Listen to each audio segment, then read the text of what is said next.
everybody. We're going to take a look at Learning Target 3.2. I can evaluate a function using function notation. And we've already learned about what a function is, so we can review a little bit about domain and range.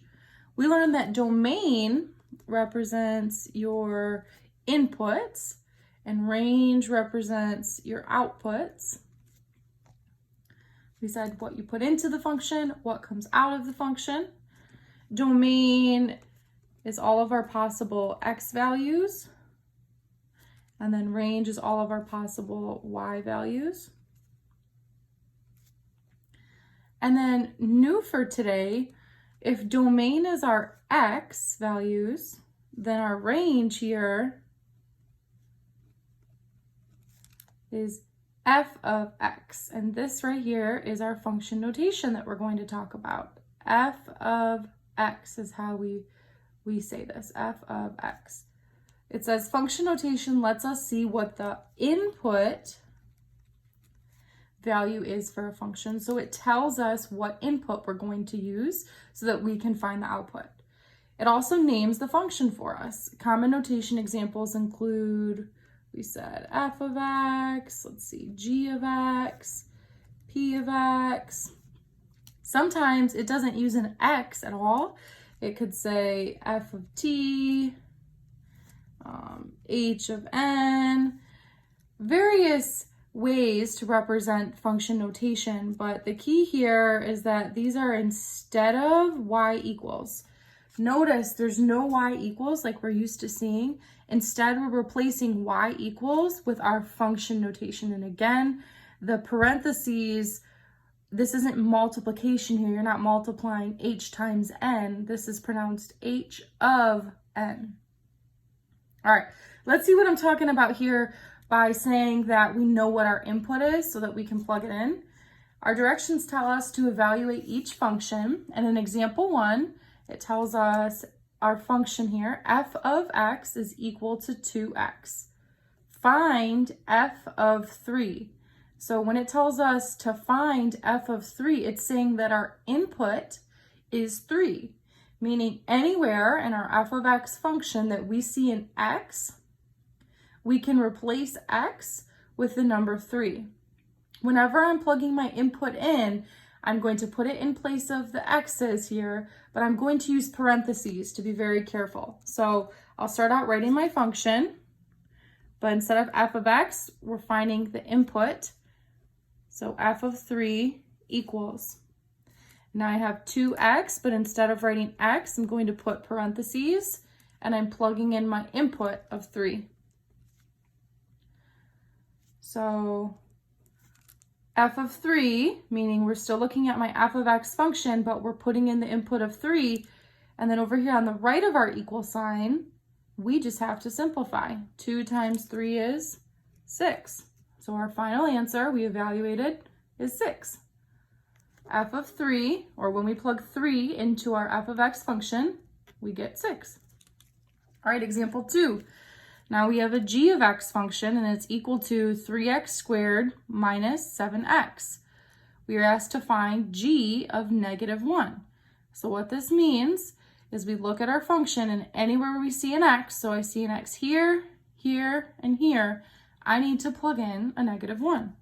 So now we're not just looking at our g of x function, we're specifically plugging in our input, -1, and it's equal to 3x squared. So I'll put 3 parentheses squared, and now inside parentheses, I'm plugging in my input value of -1.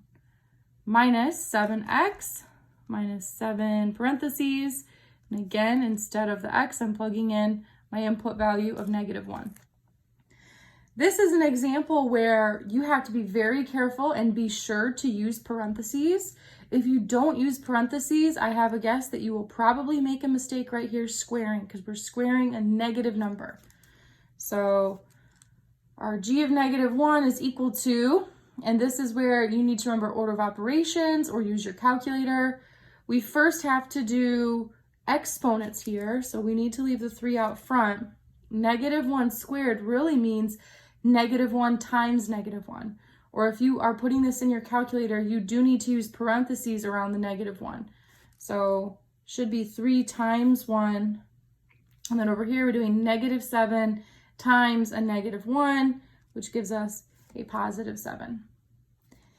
If instead of putting parentheses around this, you just typed in your calculator -1 squared, your calculator doesn't know that you're trying to square the whole -1. So your calculator would instead do 1 squared to get 1, and then it would bring down or drop down the negative sign. So you do have to be careful. You have to tell your calculator exactly what number you want to square. So that's why you have to put the -1 inside parentheses.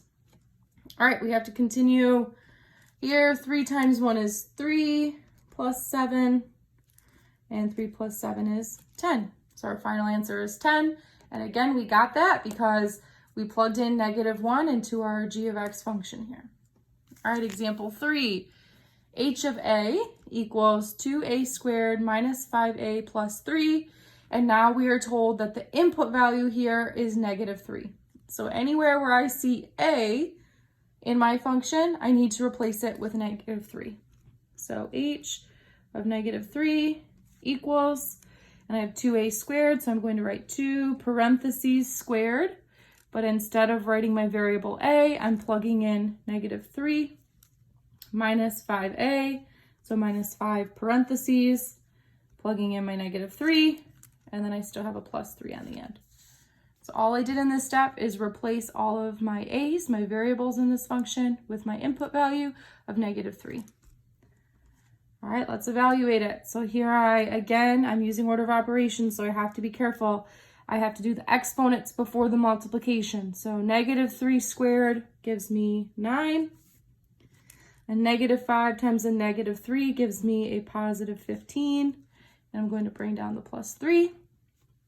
Continue. 2 times 9. Here we've got 18 plus 15 plus 3. And then if we go ahead and add those 3 numbers together, we get 36. So I evaluated my h of a function with the input value -3, and my answer is 36. All right, last example, and there is something different about example 4. Now our input value is no longer just a number. Like in example 3, we were just plugging in a -3. Now we're plugging in an expression, n plus 1. We'll still do the problem the same way, but that just means that when we get to our final answer, it's okay if we have a variable. Our final answer might not be just a number. So f of n equals -n plus 4, but anywhere in my function where I see an n, I'm going to replace it with n plus 1. So f of n plus 1 equals, and I have -n, so I'm going to put negative parentheses, and then my input is n plus 1. So I'm plugging in n plus 1, and then I still have a +4 at the end. And now I get to evaluate it here. I have a negative times parentheses, or that's like saying -1 times parentheses, meaning we have to do that distributive property here that we learned. Negative times n gives me -n, or -1n, and negative times 1 gives me -1. Bring down my +4. Now we have to combine like terms, and again, you can only combine variable terms and constant terms. So my -n is a variable term that has to stay by itself, but I can combine -1 plus 4. When I combine those, I get +3. So this is as far as we can go. This is as much as we can simplify here, because again, -n is a variable term, 3 is a constant term. So this is our final answer. We evaluated our f of n function at the input n plus 1. All right, at this time, go ahead, pause the video, and you have 2 U-tries to do. Let's see how you did. For the first U-try, when I evaluated at h of 0, I get 3. And for my second U-try, when I evaluated the function at p of 4x, I get 12x plus 5. Notice for the second U-try, you were plugging in here an expression, 4x, so that's why you don't just get a number here as your final answer. So now we've practiced plugging in an input value. Watch part 2 of this video to see what to do when you don't know your input value and you have to find it.